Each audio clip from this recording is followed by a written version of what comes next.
마가복음 9장 28절과 29절 우리 함께 읽겠습니다. 집에 들어가심에 제자들이 조용히 묻자오되 우리는 어찌하여 능히 그 귀신을 쫓아내지 못하였나이까? 이르시되 기도 외에 다른 것으로는 이런 종류가 나갈 수 없느니라 하시니라. 아멘. 지난 목요일에 결혼 예비 학교 두 번째죠. 결혼 예비 학교가 있었습니다. 작년 11월에 신철이가 결혼을 한다고 해서 제가 첫 번째로 이제 주례를 하게 됐습니다. 그때 제가 이 자리에서 공표를 했죠. 앞으로 제가 주례를 하게 되면 다 결혼 예비 학교를 하지 않으면 나는 주례를 하지 않겠다, 이런 공표를 했습니다. 지금 보니까 주례 없는 결혼식도 많이 하더라고요. 신철이 결혼 예식을 제가 진행하고 하면서 지금의 결혼 풍속도가 어떤지, 지금 젊은이들의 결혼에 대한 생각이 어떤 건지, 이런 것들을 제가 좀 들었습니다. 근데 사실 주례는 교회를 다니면 목사님에게 요청을 하면 됩니다. 그런데 일반 사람들은 주례를 마땅히 이제 부탁할 만한 사람이 없으면, 그러면 이제 그 예식장에 얘기를 하면 예식장에서 아무나 누구나 이제 불러다가 세워준다는 겁니다. 그래서 이제 주례를 한다는 거죠. 그래서 그러려면 뭐하러 주례를 하냐? 차라리 주례를 없애자. 그래서 주례 없는 결혼식들이 이제 많이 있다, 이런 얘기를 제가 들었습니다.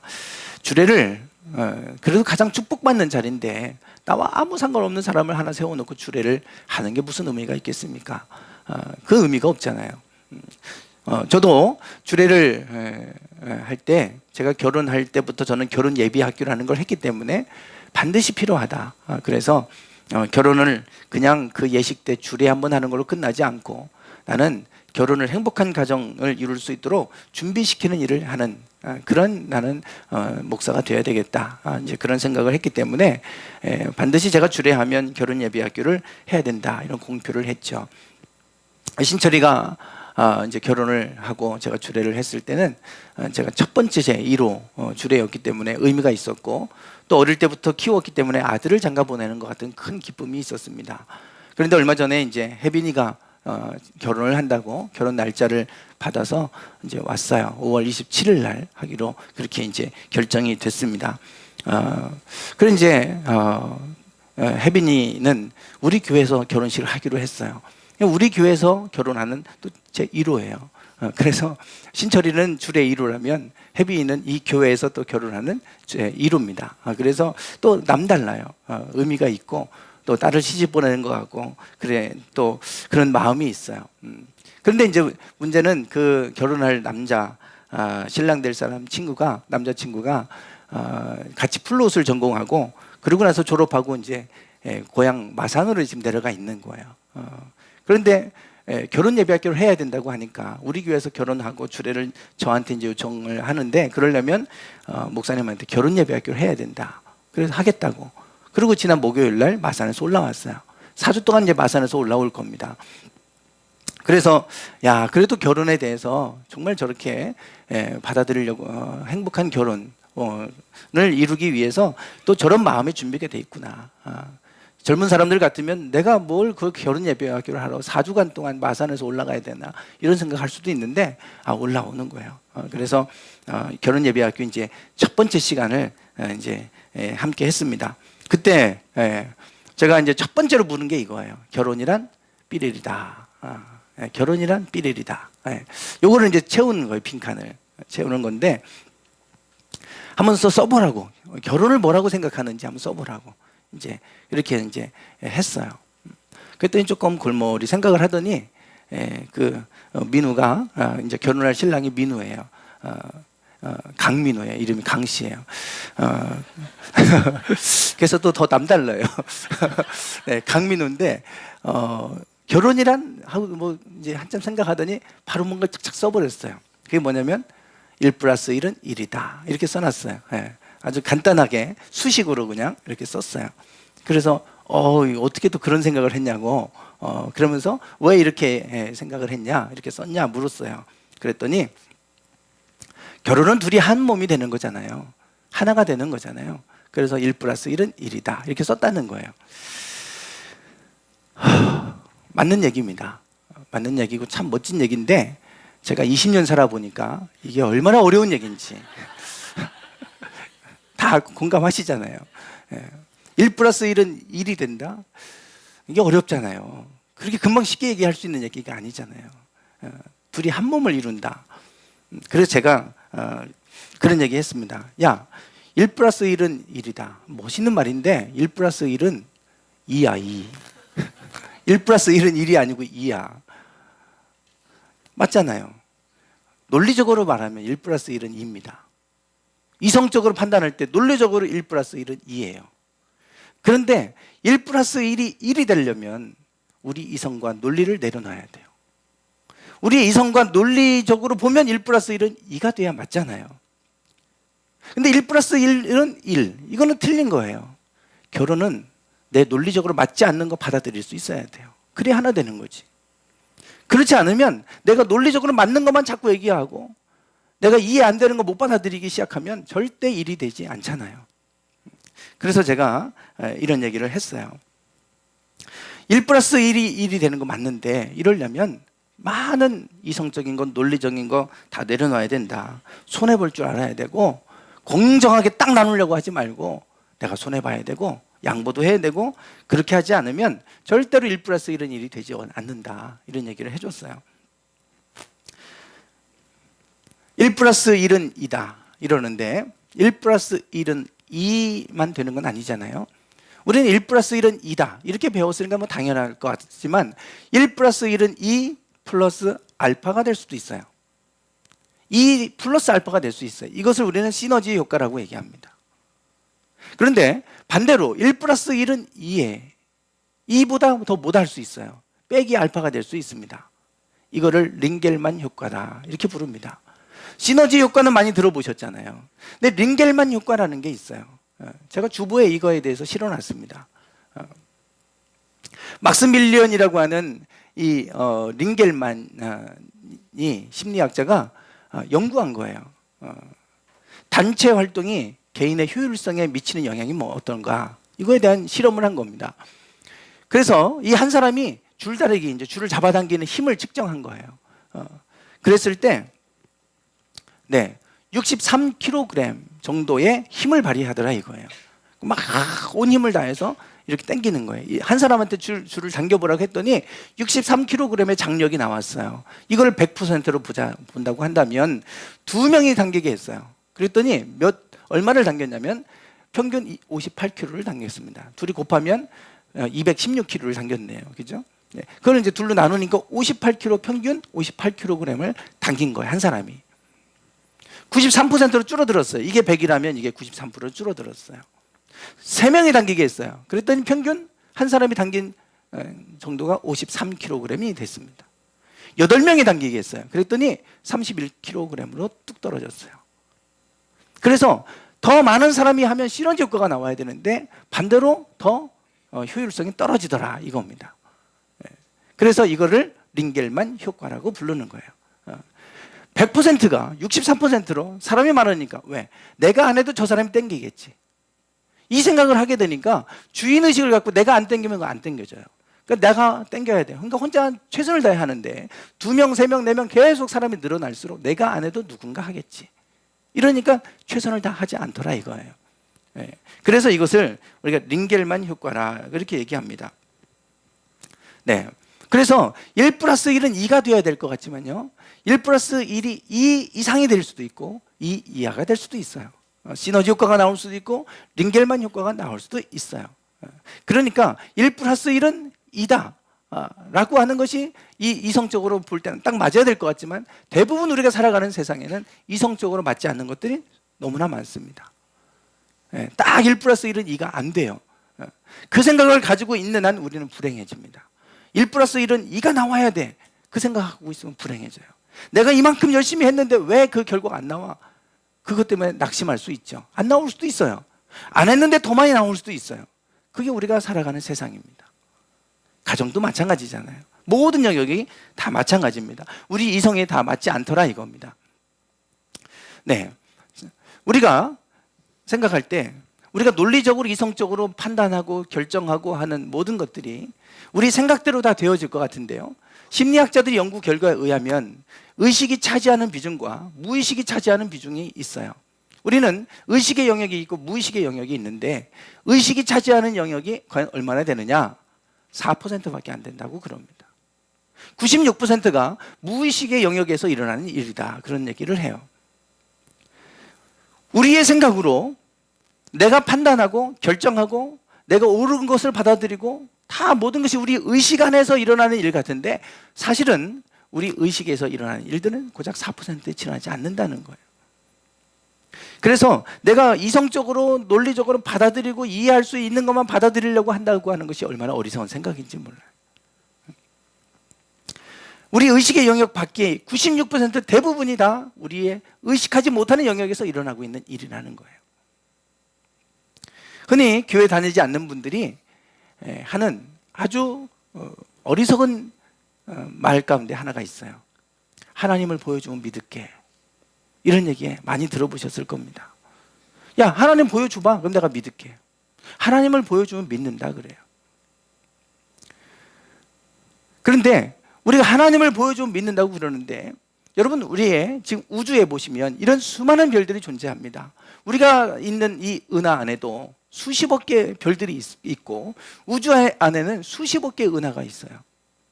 이 많은 별들이 수없이 많이 있지 않습니까? 그런데 과학자들의 연구 결과에 의하면 우주의 전체 질량에 이 별들을 다 합쳐놓으면 고작 4%에 불과하다는 겁니다. 예. 여기가 73%가 암흑 에너지라고 하는 거예요. 이거는 물질이 아닙니다. 그냥 에너지인데, 깜깜한 에너지, 뭔가 그 안에 있는 에너지가 있다는 거죠. 이게 73%. 그리고 암흑 물질이에요. 이거는 물질은 물질인데 빛이 들어가면 나오지 않아요. 빛이 반사가 돼야 우리가 그걸 보는데 빛을 빨아들이니까, 블랙홀처럼 다 빨아들이니까 빛이 안 나와요. 그러니까 그게 안 보여요. 그냥 깜깜해요. 검정색이 그런 거잖아요. 검정색이 빛을 빨아들이면 안 나옵니다. 그래서 까맣게 보이는 거예요. 암흑 물질이 23%예요. 그리고 우리 눈에 보이는 이런 물질은 고작 4%입니다. 그러니까 우리 눈에 안 보이는 요 영역이 96%예요. 고작 우리 눈에 보이는 요거는 4%밖에 안 된다는 거예요. 그러니까 보여주면 믿는데요. 보이는 거는 고작 4%밖에 안 되고 안 보이는 게 96%인데 그러면 안 보이는 96%가 없다는 얘기입니까? 아니잖아요. 보이지 않지만 존재하고 있는 게 사실은 대부분을 차지하고 있어요. 그러니까 보여주면 믿겠다는 생각은 너무나 어리석은 얘기입니다. 우리가 보이는 영역, 우리가 생각하는 영역, 이거는 고작 해야 4%밖에 안 돼요. 나머지는 다 96%는 우리가 모르는 곳에서 일어나고 있고 또 우리가 보이지 않지만 존재하고 있어요. 이것이 우리가 살고 있는 이 세상의 모든 것들입니다. 그러니까 내가 의식에 맞는 것, 그것만 인정하겠다? 어리석은 생각이에요. 성경에 있는 이야기가 내 생각에 맞지 않아요. 논리적으로 맞지 않아요. 그래서 틀렸다고 그래요. 잘못된 생각이죠. 우리 논리적으로 맞지 않는 게 얼마나 많은지 어떻게 보면 그게 대부분이에요. 오늘 본문 말씀이 여기에 대해서 말씀을 하고 있습니다. 예수님께서 이 본문, 오늘 본문의 배경은 예수님이 변화산이라고 하는 곳, 거기서 이제 변형된 사건이에요. 변화산에 예수님이 잡히시기 전에 이제 북방 갈릴리에 가셨다가 거기서 베드로의 신앙 고백도 들으시고 그리고 이제 변화산에 올라가셔서 얼굴이 변형되시고 하나님의 영광이 임해서 하나님의 음성이 들렸지. 이는 내 사랑하는 아들이라. 그러면서 하나님의 음성이 들렸던 곳이 이제 변화산입니다. 이게 변화산으로 추정되는 이제 곳이라고 그래요. 이거는 그냥 추정만 할 뿐입니다. 변화산으로 추정되는 그런 산인데 예수님이 여기 이제 이 산인지 모르겠지만 이 산으로 추정되지만 이 산 위에서 올라서 이제 변형되신 사건 이후에 그러고 나서 이제 내려오신 거예요. 예수님이 사랑하는 제자 베드로, 야고보, 요한 3명을 데리고 올라가셨고 나머지 9명의 제자는 밑에 요 산 밑에 이제 있습니다. 그리고 이제 산에 올라가셨다가 한참 후에 내려오셨어요. 내려와서 보니까 너무 막 시끄러운 거예요. 너무 막 시끄러워요. 막 너무 변론이 일어나고 막 시끄러워요. 도대체 왜 이렇게 시끄러운가? 그랬더니 한 부모가 자기 아이를 데리고 예수님께 왔어요. 와서 이런 얘기를 하죠. 무엇을 하실 수 있거든 우리를 불쌍히 여기사 도와주옵소서. 무엇을 좀 하실 수 있다면 우리를 좀 불쌍히 여기셔서 도와주십시오. 이렇게 요청합니다. 우리 아이가 어릴 때부터 귀신이 들려서 자꾸 자기 몸을 상하게 합니다. 그러니 무엇을 좀 하실 수가 있다면 우리를 불쌍히 여기셔서 도와주십시오. 이렇게 요청을 해요. 이 요청하기 전에 이미 제자들에게 예수님을 만나러 왔지만 예수님이 안 계시니까 제자들에게 고쳐달라고 한 거예요. 제자들이 못 고쳤어요. 그것 때문에 계속해서 무슨 변론만 일어납니다. 고치지는 못하고 변론만 하는 거예요. 시끄러웠습니다. 그래서 예수님 앞에 와서 우리를 좀 도와달라 이런 요청을 하는 거죠. 그때 예수님께서 이 말씀을 들으시고 하신 말씀이 우리가 잘 알고 있는 말씀입니다. 할 수 있거든이 무슨 말이냐. 믿는 자에게는 능히 하지 못할 일이 없느니라. 야, 할 수 있다면 도와달라는 게 무슨 말이냐. 믿는 자에게는 능히 하지 못할 일이 없다. 우리는 할 수 없는 일이 수도 없이 많지만 하나님께는 모든 것이 불가능이 없잖아요. 그래서 믿는 자에게는 능히 하지 못할 일이 없느니라 그렇게 말씀하시고 그 귀신을 향하여 명령했더니 귀신이 나가버렸어요. 떠나갔죠. 그리고 나서 예수님께서 이제 그 부모는 너무나 기뻐서 이 아이를 데리고 돌아갔고 사람들도 다 이제 흩어졌습니다. 그리고 나서 예수님과 제자들이 함께 머무시는 곳으로 갔어요. 그리고 나서 제자들이 이제 예수님께 질문합니다. 이게 질문 내용이 오늘 본문이에요. 같이 한번 읽어보겠습니다. 시작.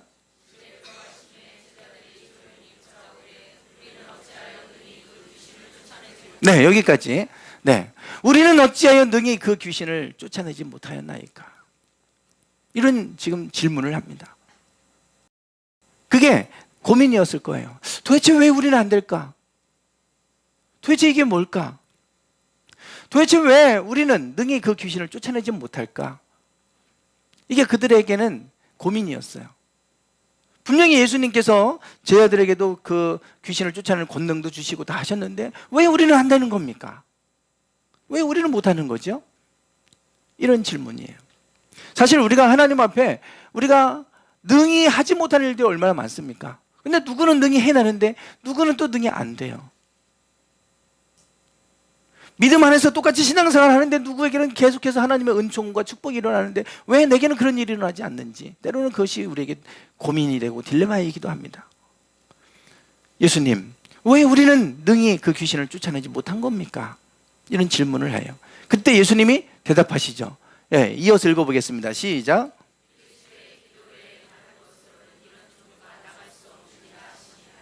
아멘. 네. 기도 외에 다른 것으로는 이런 종류가 나갈 수 없느니라. 예수님의 대답이세요. 무엇으로 해결할 수 있다는 얘기입니까? 무엇으로 능히 할 수 있다는 얘기예요. 기도예요, 기도. 그런데 기도 외에 다른 어떤 것으로는 이런 종류가 해결되지 않는다는 거예요. 즉, 이런 종류가 있다는 겁니다. 이런 종류가. 이런 종류는 뭐냐면 기도로만 해결할 수 있는 종류가 있다는 거예요. 사람의 힘으로 해결할 수 있는 종류가 있지만 하나님의 권세와 능력으로 해결되어져야 할 일들이 있다는 거예요. 그런데 이런 일들은 하나님 앞에 엎드려서 하나님이 하시도록 기도할 문제이잖아요. 안 된다고 우리는 포기하지만 안 되는 한계 상황에 도달한다면 우리가 할 수 있는 이건 내가 할 일이 아니구나. 이건 하나님 하실 일이다. 하나님께 올려드릴 얘기잖아요. 하나님 앞에 우리가 의지하고 하나님 앞에 기도할 문제예요. 그런데 이런 종류가 있다는 거예요. 기도로만 해결할 수 있는 종류. 이게 바로 영적인 일입니다. 기도는 영의 일이에요. 기도는 영의 일이기 때문에 육적인 일이 아니에요. 저는 제가 신학교에 입학을 하고 나서 그 당시 막 계속 데모가 많았습니다. 학내 문제도 많아서 데모했고, 저는 이제 91학번이에요. 80년대 학번들하고 같이 학교를 다녔는데 86학번 선배들, 88학번 선배들 맨날 화염병 던지고 막 그랬어요. 체류탄 가스 막 냄새 때문에 매워서 울고 우리 그런 시기에 다 있었잖아요. 학내 문제 때문에 또 그것 때문에 학장실을 점거하고 막 이런 일들도 있었어요. 그런데 80억 때는 다 그렇게 사회운동하고 했지만 90년대 들어와서는 조금씩 이제 바뀌었죠. 보수적인 사람들이 들어오기 시작했어요. 그러면서 우리가 가서 똑같이 화염병 던지고 똑같이 그러지 말고 기도하자. 아침 일찍 모여서 우리는 채플에서 기도했어요. 그러면 저 꼴통들 지금 기도한다고 이게 될 문제냐? 불의에 맞서 싸워야지 이랬어요. 선배들이 얼마나 욕했는지 몰라요. 저 꼴통들이라고. 물론 나가서 단식도 하고 뭐 나가서 시위도 하고 했던 친구들도 있지만 많은 학생들, 우리 친구들이 모여서 기도했어요. 그러면 나가서 싸우는 거, 기도하는 게 훨씬 쉬울 것 같잖아요. 그렇지 않아요. 내가 할 수 있지만 아무것도 하지 않고 기도하고 있다는 건 참 어려운 일입니다. 이게 영적인 일이기 때문에 어려워요. 그렇지만 기도하면 하나님이 일하시잖아요. 내가 나가서 싸우면 내가 일할 뿐이지만 기도하면 하나님이 일하시잖아요. 기도는 그런 능력이 있는 일이고 그런 영의 하늘을 움직이는 일인데 왜 기도하는 걸 무시하고 나가서 싸우는 건 정의로워 보이고 골방에서 기도하는 거는 무식해 보인다고 얘기하는지 몰라요. 그 당시는 제가 그렇게 선배들이 그런 얘기하고 또 우리가 그런 얘기를 욕을 듣고 했지만 목회하면서 보니까 나가서 싸우는 것보다 정말 기도하는 게 더 어렵구나. 그냥 나가서 내가 해버리면 편해요. 내가 다 누군가에게 맡기고 나는 그냥 그걸 기도하고 있다는 것, 하나님이 일하시도록 기다린다는 것 어려운 일이에요. 그런데 우리가 아무리 나가서 외치고 해도 안 되는 일들이 있어요. 기도 외에 다른 곳으로는 이런 종류가 나갈 수 없느니라. 기도로만 해결할 수 있는 문제가 있다는 거예요. 어떤 분은 사업을 하는데 그런 분이 계시더라고요. 그 사업장 내에 중보기도자를 두는 거예요. 근데 중보기도자를 두는데 돈을 주고 월급을 주고 중보기도를 시켜요. 아침부터 출근해서 회의할 때도 그 사람이 알아야 기도하니까 앉혀놓고 그러고 나서 이 사람은 늘 이 회사에 모든 중요한 일이 있으면 이 사람한테 오늘 누구 만나니까 기도해 주시오. 그러면 가서 또 기도하고 이분은 그것만 하는 분이에요. 그런 회사도 있더라고요. 야, 정말 기도의 능력을 아시는 분들이구나. 그런 생각을 제가 했는데요. 이 기도의 능력, 이런 종류가 기도 외에 해결할 수 없는 일들이 있다는 건데요. 그런데 문제는 아까 앞에서 말씀드린 것처럼 그게 사실 대부분이라는 겁니다. 우리의 의식의 영역에서 일어나는 게 4%고 보이지 않는 영역에서 일어나는 게 96%라고 했잖아요. 우리가 해결할 수 없는 나 이외에 모든 내가 열심히 해도 다른 환경들이 받쳐주지 않으면 안 되는 일이 얼마나 많습니까? 내가 열심히 건강 지키려고 한다고 해도 되는 것도 아니고 나머지는 다 우리와 상관없이 일어난 일들이에요. 그게 96%라는 거예요. 그렇다고 한다면 기도하지 않고는 살 수 없는 거예요, 사실은. 여러분 그런 생각 해보셨나요? 내가 할 수 없는 일들이 기도로만 해결할 수 있는 문제가 96%다. 그렇다고 한다면 다 기도할 문제예요. 다 기도할 문제예요. 내가 기도하지 않으면 살 수 없구나. 이런 생각을 가지고 우리는 살아야 되는데 그 생각을 갖고 살아가고 계시냐 이겁니다. 장이야 이게 안 된다.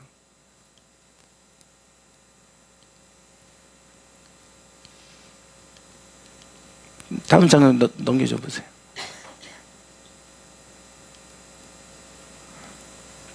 다음 장면요. 예.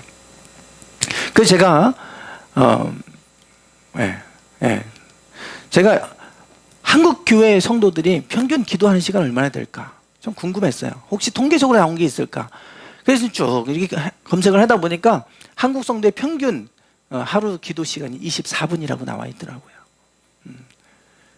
24분. 하루 24분 평균 한 사람이 기도하는 시간이 24분이래요. 어떻게 보면 이것도 이렇게 그래도 평균 24분은 기도하는구나. 소망이 있잖아요. 미국 사람들은 성경도 안 읽고 기도도 안 해요. 제가 지난번 형 목회하는데 가보니까 기도 생활 말씀이 하나도 없어요. 형이 거기서 현지인들 목회하면서 지금 이제 감리사가 됐지만요. 그 기도하는 아침에 아침 기도를 시작을 하고 그리고 성도들하고 성경 공부를 시작하고 한 거예요. 센세이션을 일으켰죠. 미국 사람들은 일주일에 주일날 한번 딱 예배되면 그게 끝입니다. 아무것도 없어요. 그러니까 미국 목회자들이 편하다고 그래요. 일주일에 설교 딱 한 번 하면 끝이에요. 주일 오전에. 근데 형은 이제 성경 공부도 만들고 기도하는 중보기도 팀도 만들고 이런 거예요. 그러니까 교회가 살았죠. 미국 교회들 다 죽는데 그거 하니까 교회가 사는 거예요. 그러니까 좋은 평가를 받아가지고 감독이 감리사로 임명을 해버렸어요. 그래서 감리사가 됐어요. 다른 거 없어요. 근데 미국 사람들은 성경도 안 읽고 성경 내용도 모른다는 거예요. 기도도 모르고. 근데 한국이 점점 그렇게 변하잖아요. 그래도 다행인 것은 하루에 24분 평균 기도하고 있다는 거예요. 근데 제가 생각해 봤을 때 정말 하루에 한 사람이 성도들이 24분씩 기도하고 있을까? 통계적으로 이렇게 나오긴 했는데 여러분 어떠십니까? 여러분 하루에 기도하는 시간이 얼마나 되세요? 정말 우리가 기도하지 않으면 살 수 없고 기도로 해결해야 될 일들이 대부분을 차지하고 있다 보니 기도해야 되는데 내가 기도하는 시간, 하루에 기도하는 시간은 평균 얼마나 될까? 한번 생각해 보세요. 24분이라도 되면 감사한 겁니다. 근데 사실 이것도 없어요. 거의 기도 생활이 없이 신앙생활 하는 분들이 얼마나 많습니까? 오늘 다니엘서 10장을 좀 보시죠. 다니엘서 10장입니다.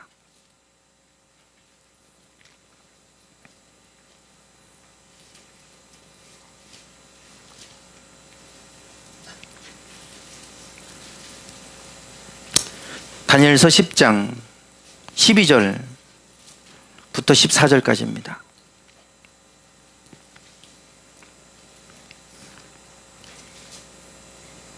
12절부터 14절까지 같이 읽어보겠습니다. 시작. 그가 내게 이르되 다니엘아 두려워하지 말라. 내가 깨달으려 하여 내 하나님 앞에 스스로 겸비하게 하기로 결심하던 첫날부터 내 말이 응답받았으므로 내가 내 말로 말미암아 왔느니라. 그런데 바사 왕국의 군주가 21일 동안 나를 막았으므로 내가 거기 바사 왕국의 왕들과 함께 머물러 있더니 가장 높은 군주 중 하나인 미가엘이 와서 나를 도와주므로 이제 내가 마지막 날에 내 백성이 당할 일을 내게 깨닫게 하러 왔노라. 이는 이 환상이 오랜 후의 일임이라 하더라. 아멘. 다니엘이 하나님 앞에 엎드려 기도합니다. 그런데 그가 기도할 때 어떤 음식물도 먹지 않아요. 금식하고 기도한 거예요. 하나님 앞에 뭔가를 위해서 간절히 기도하기 시작했어요. 그때 이 10장 1절은 그 일, 한 일이 이 다니엘에게 일어났는데 그것은 큰 전쟁에 관한 것이고 앞으로 장차 일어날 일이다. 그리고 그것을 분명히 다니엘에게 보여주셨고 그 환상을 깨닫게 하셨다. 그게 이제 이야기예요. 어떻게 그 앞으로 일어날 큰 전쟁에 관한 것을 하나님께서 다니엘에게 알게 하셨는가? 그걸 얘기하는 겁니다. 10장에서. 그런데 다니엘이 하나님 앞에 스스로 겸비하고 스스로 엎드려서 아무것도 먹지 않고 금식하고 하나님 앞에 엎드려 기도하기 시작한 거예요. 그런데 21일째 되는 날 가브리엘 천사가 와서 장차 일어날 일들을 보여주셨어요. 그 얘기입니다. 그런데 가브리엘이 21일째 되는 날 온 겁니다. 그래서 21일이면 3주잖아요. 그래서 세일의 기도가 이제 여기서 나옵니다. 교회들마다 세일의 기도 한다고 21일 기도를 많이 하는데 이 21일째 되는 날 가브리엘이 온 거예요. 근데 뭐라고 얘기하냐면 12절에 보면 12절에 보시면 내가 깨달으려 하여 내 하나님 앞에 스스로 겸비하게 하기로 결심하던 첫날부터 내 말이 응답받았으므로 그럽니다. 그러니까 다니엘이 첫날부터 하나님 앞에 겸손히 하나님의 뜻을 구하기 위해서 금식하고 엎드린 날부터 그 기도가 응답됐다는 거예요. 그래서 그 기도로 말미암아 너의 말로 말미암아 내가 너에게 왔다는 겁니다. 하나님이 야 가라. 가브리엘 천사장을 보내서 하나님이 이제 이 다니엘에게 앞으로 일어날 일들을 보여주도록 이제 가브리엘을 보내신 거예요. 그런데 문제는 13절에 바사 왕국의 군주가 21일 동안 나를 막았다는 거예요. 이 바사 왕국, 이 페르시아, 메데와 바사가 합해서 이제 페르시아가 되는데요. 이 바사 왕국의 군주가 막았다. 이제 그 나라를 다스리는 악한 영을 얘기하는 겁니다. 이 사단의 영이 가브리엘 천사가 못 오게 막은 거예요. 그러니까 가브리엘 천사가 와야 되는데 그를 둘러싸고 있는 이 바사 왕국의 악한 영들 속에서도 우두머리가 되는 그 군주가 자기를 막았다는 거예요. 그래서 가장 높은 군주 미가엘 천사장이 와서 나를 도와줘서 내가 지금 오게 됐다 그겁니다.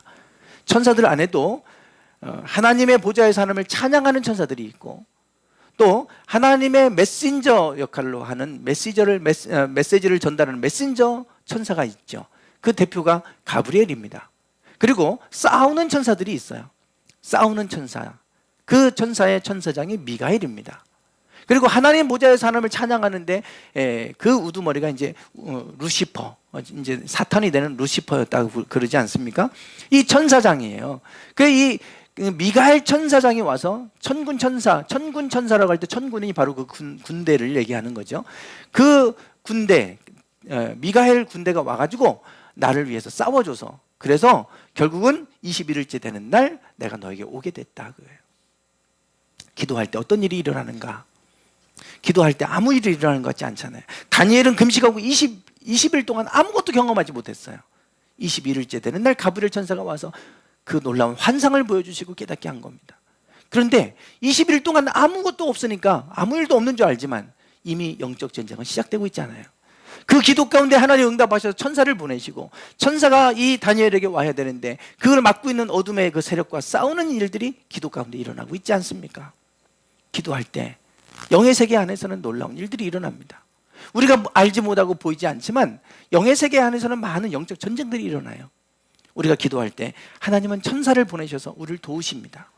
천사가 우리를 돕고 우리의 환경 가운데서 이 천사들이 우리를 섬기고 또 우리를 위해서 역사하는 일들이 기도 가운데 일어납니다. 다니엘은 기도 가운데 그런 놀라운 일을 경험했고, 기도할 때 어떤 일이 일어나는지 다니엘서 10장은 우리에게 보여주고 있습니다. 기도 외에 이런 이유가 나갈 수 없느니라. 기도할 때 하나님은 일하기 시작하십니다. 우리가 알지 못하지만 영적 세계 안에서 놀라운 일들이 일어나고 있습니다. 천사에 관한 말씀이 히브리서 1장 14절에 나옵니다. 같이 읽어보겠습니다. 시작.